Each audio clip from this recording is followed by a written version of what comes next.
আপনি কি কখনো ভেবে দেখেছেন আল্লাহ আপনাকে বিশেষভাবে পছন্দ করেন কিনা? প্রত্যেক মানুষের মধ্যেই আল্লাহর নির্বাচিত বা বিশেষ হওয়ার সম্ভাবনা আছে, কিন্তু এটা নির্ভর করে আমরা কিভাবে আল্লাহর পরীক্ষাগুলো মোকাবিলা করি সেটার উপর।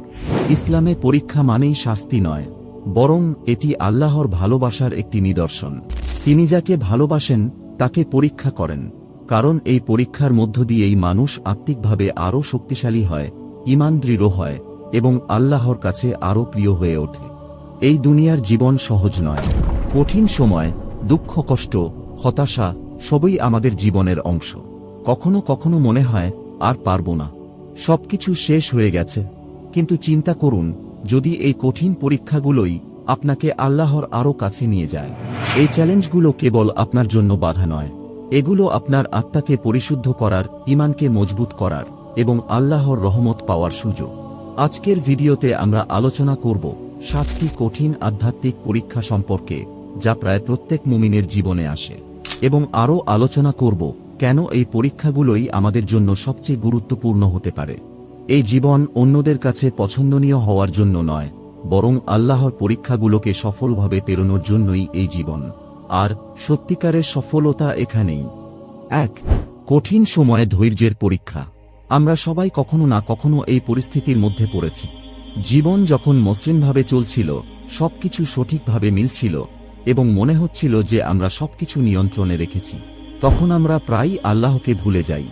এই সময়গুলোতে আমরা খুব আরামদায়ক অনুভব করি আর ভাবি সবকিছু আমাদের নিজের হাতেই আছে। কিন্তু কি হয় যখন সবকিছু হঠাৎ বদলে যায়, জীবন উলটপালট হয়ে যায়?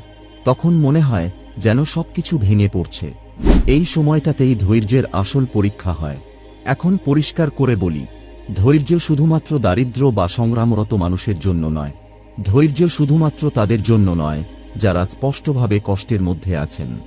যখন আপনার জীবন ধনী, টাকা ও আরামে ভরপুর থাকে, তখন ধৈর্য নতুনভাবে পরীক্ষিত হয়।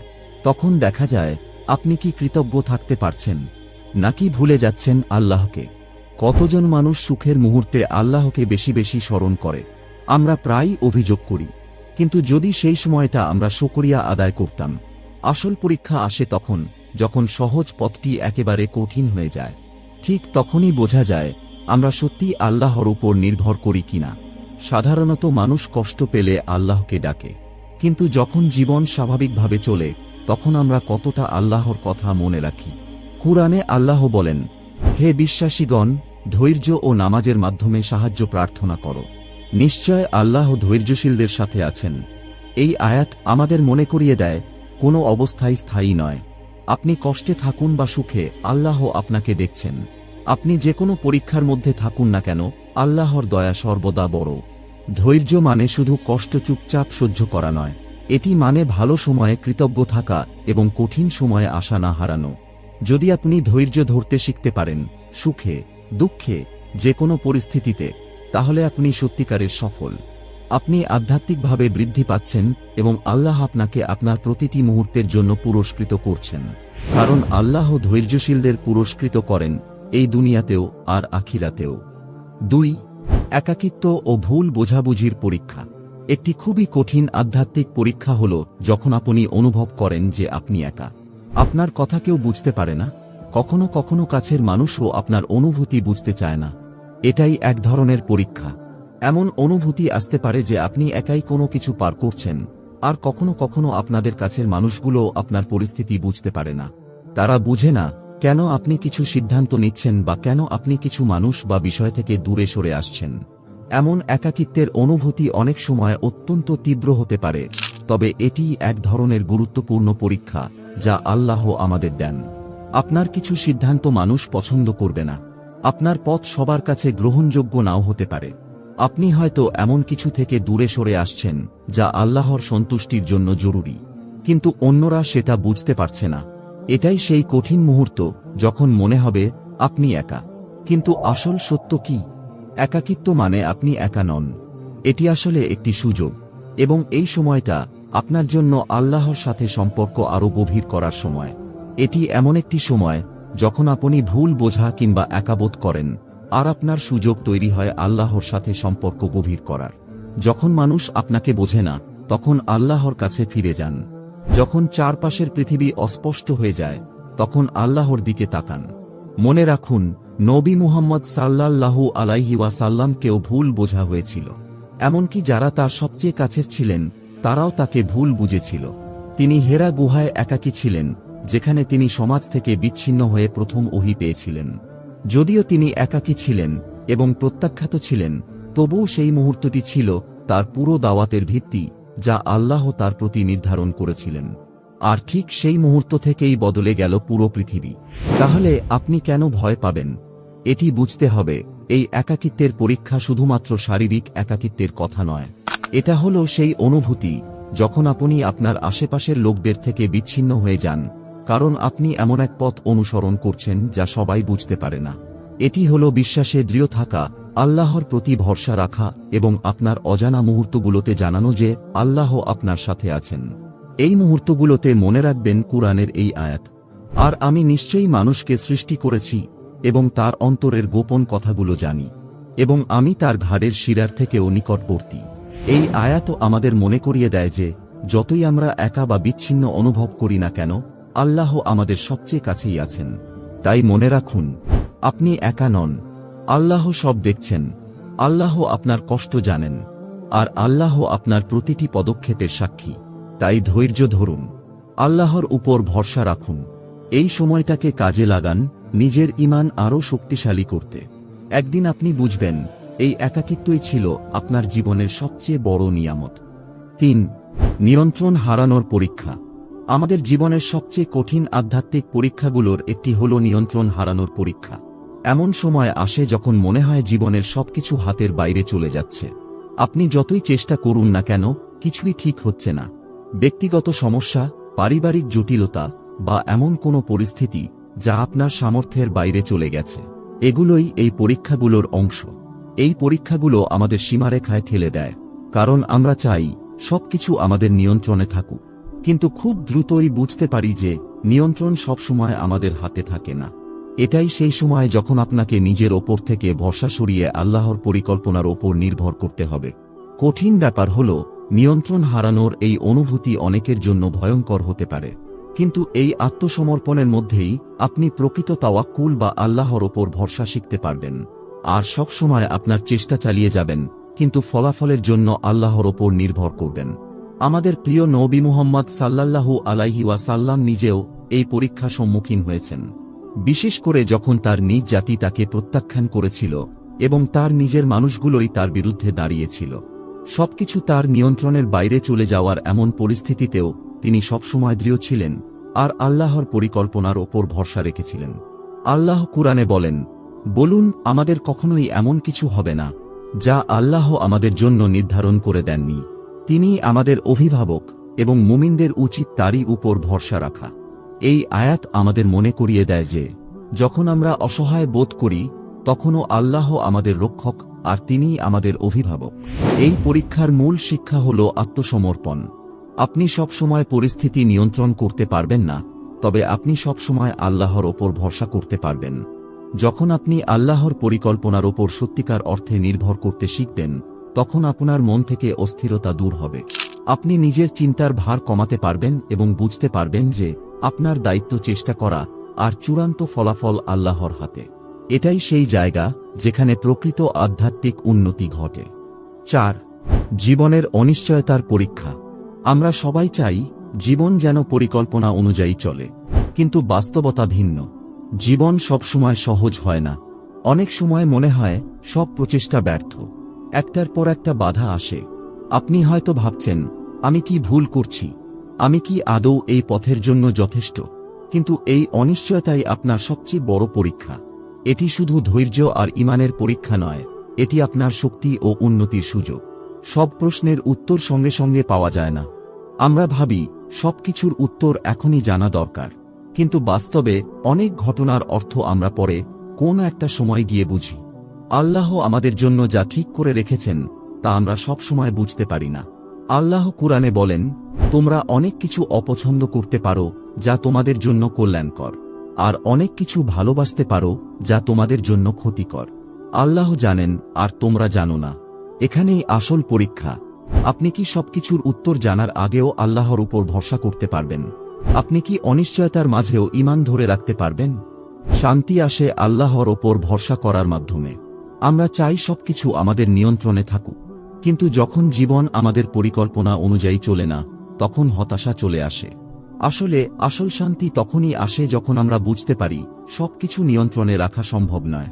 আমাদের করণীয় কি? সর্বোচ্চ চেষ্টা করা, আল্লাহর ওপর ভরসা রাখা এবং সবকিছু তার হাতে ছেড়ে দেয়া। এই আত্মসমর্পণের মাধ্যমেই প্রকৃত শান্তি আসে। জীবনের অনিশ্চয়তা আপনাকে দুর্বল করে দেবে না, বরং আপনাকে আরও শক্তিশালী করে তুলবে। তাই যখন জীবন অনিশ্চিত মনে হবে, মনে রাখুন, আপনার কাজ হল ধৈর্য ধরে সামনে এগিয়ে যাওয়া এবং আল্লাহর পরিকল্পনার ওপর আস্থা রাখা। কারণ তিনি আপনার জন্য যা নির্ধারণ করেছেন তা সর্বদা আপনার মঙ্গলই হবে। 5. কষ্টকে গ্রহণ করার পরীক্ষাই সত্যিকারের উন্নতির পথ। আমরা সবাই চাই একটা সহজ জীবন, কষ্ট ছাড়াই, দুঃখ ছাড়াই সবকিছু সুন্দরভাবে চলুক। কে চায় কঠিন পরিস্থিতির মধ্যে পড়তে? কিন্তু বাস্তবতা হল, জীবনের সবচেয়ে বড় শিক্ষা আসে সংগ্রামের মধ্য দিয়ে। সবচেয়ে বড় পরিবর্তন ঘটে তখনই যখন আমরা চরম পরীক্ষার মুখোমুখি হই। আপনার কষ্টের মানে কি? অনেক সময় আমরা ভাবি, কেন আমি এত কষ্টের মধ্য দিয়ে যাচ্ছি? আল্লাহ কি আমার ওপর অসন্তুষ্ট? কিন্তু নবী মুহাম্মদ সাল্লাল্লাহু আলাইহি ওয়াসাল্লাম বলেছেন, আল্লাহ যার মঙ্গল চান তাকে তিনি পরীক্ষায় ফেলেন। অর্থাৎ কষ্ট কোনো শাস্তি নয়, বরং এটি আপনার জন্য কল্যাণের দরজা খুলতে পারে।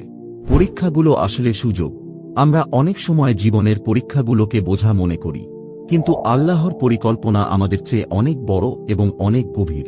কষ্ট আসলে আমাদের চরিত্র গঠন করে, আমাদের ধৈর্য ও ঈমানকে শক্তিশালী করে, আর আমাদের আল্লাহর আরও কাছে নিয়ে যায়।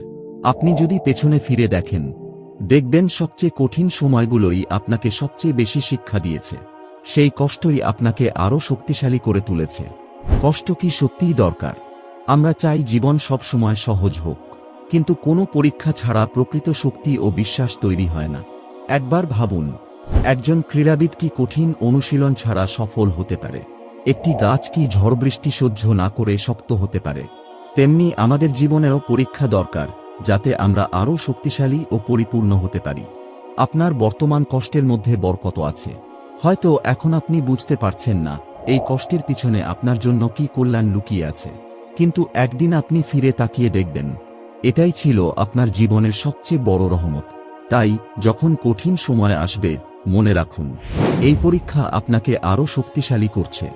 আল্লাহ আপনাকে আরও উন্নত অবস্থানে নিয়ে যেতে চান। এটি শুধুই একটি ধাপ, একটি উত্তরণের পথ। আপনি শুধু টিকে থাকছেন না, বরং এগিয়ে যাচ্ছেন, গড়ে উঠছেন।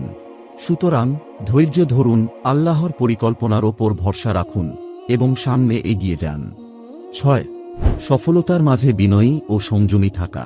কঠিন সময়ে আল্লাহর দিকে ঝুঁকে পড়া সহজ, কিন্তু যখন জীবন স্বপ্নের মতো চলছে, তখন কি হয়?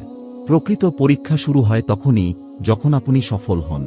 প্রচুর সম্পদ, সামাজিক সম্মান, কাঙ্ক্ষিত স্বপ্ন পূরণ, এগুলো যখন আপনার কাছে আসে, তখন আপনার বিশ্বাস কিভাবে টিকে থাকবে? সফলতা কি ভুল? না, সফলতা ভুল কিছু নয়, বরং এটি আল্লাহর দেওয়া একটি পরীক্ষা। আপনার শ্রমের ফল ভোগ করা নিশ্চয়ই দোষের নয়, কিন্তু আপনি কি ভুলে যাচ্ছেন এই সাফল্য কে দিল? এটাই আসল চ্যালেঞ্জ। আপনি কি কৃতজ্ঞ থাকবেন নাকি অহংকারী হয়ে যাবেন? আপনি কি মনে করবেন যে সবকিছু শুধু আপনার পরিশ্রমের কারণে হয়েছে, নাকি উপলব্ধি করবেন যে আল্লাহর দয়া ছাড়া কিছুই সম্ভব নয়? সফলতার মধ্যে অহংকার ঢুকে পড়া সহজ। আমি পরিশ্রম করেছি, তাই পেয়েছি, এটা তো আমারই প্রাপ্য, আমার বুদ্ধি আর দক্ষতাই আমাকে এখানে এনেছে। এই চিন্তা ভাবনাই বিপদের মূল। শিখুন উসমান রাদিয়াল্লাহু আনহু এর কাছ থেকে। তিনি ছিলেন নবী মুহাম্মদ সাল্লাল্লাহু আলাইহি ওয়াসাল্লামের সাহাবী এবং সেই যুগের সবচেয়ে ধনী ব্যক্তি, কিন্তু তার মনে অহংকার জন্ম নেয়নি। তিনি তার সম্পদ আল্লাহর পথে দান করেছেন, গরিবদের সাহায্য করেছেন, মসজিদ নির্মাণ করেছেন। নবী মুহাম্মদ সাল্লাল্লাহু আলাইহি ওয়াসাল্লাম বলেছেন, আসল সম্পদ হল সন্তুষ্টি। প্রকৃত ধনী সেই ব্যক্তি যে তার বর্তমান অবস্থার মধ্যে সন্তুষ্ট থাকে। তাহলে আপনি কিভাবে সফলতার সময়েও স্থির থাকবেন? সফলতার জন্য আল্লাহর কৃতজ্ঞতা আদায় করুন।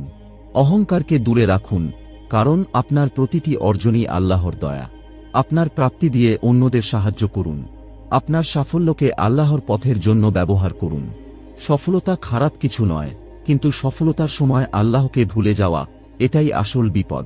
যদি আপনি সফল হয়েও হাম্বল থাকেন, তবে আপনি সেই পরীক্ষায় সফল হবেন যেটাতে অনেকে ব্যর্থ হয়। 7. প্রত্যাশা ও বাস্তবতার ভারসাম্য বজায় রাখা। আমাদের সবারই জীবনের প্রতি কিছু প্রত্যাশা থাকে। ক্যারিয়ার নিয়ে স্বপ্ন, সম্পর্কের প্রতি আশা, জীবনে সুন্দরভাবে এগিয়ে যাওয়ার আকাঙ্ক্ষা। কিন্তু বাস্তবতা হল, জীবন সবসময় আমাদের পরিকল্পনা অনুযায়ী চলে না। আমরা কঠোর পরিশ্রম করি, ত্যাগ স্বীকার করি, তারপরও এমন বাধার মুখোমুখি হই যা আমাদের নিয়ন্ত্রণের বাইরে। এটাই সেই পরীক্ষা যা অনেক মানুষকে চরম হতাশায় ফেলে দেয়। প্রত্যাশা বনাম বাস্তবতা কিভাবে সামলাবেন? পরিকল্পনা করুন, কিন্তু আল্লাহর ফয়সালার ওপর ভরসা রাখুন। যে বাস্তবতা আপনি বদলাতে পারবেন না, সেটাকে মেনে নিন। ধৈর্য ধারণ করুন ও কৃতজ্ঞ থাকুন, কারণ আল্লাহ কখনো বান্দার জন্য খারাপ কিছু চান না। নবী মুহাম্মদ সাল্লাল্লাহু আলাইহি ওয়াসাল্লাম বলেছেন, যাকে আল্লাহ ভালোবাসেন তাকে তিনি পরীক্ষা করেন। এর মানে কি? আপনার প্রত্যাশা যদি বাস্তবতার সাথে না মেলে, সেটাকে ব্যর্থতা ভাববেন না। আল্লাহ আপনাকে এমন কিছু দিতে চান যা আপনার জন্য আরও ভালো হবে। আপনি যে দুঃসময় পার করছেন, সেটাই হয়তো আপনার জন্য একটি বড় নেয়ামত।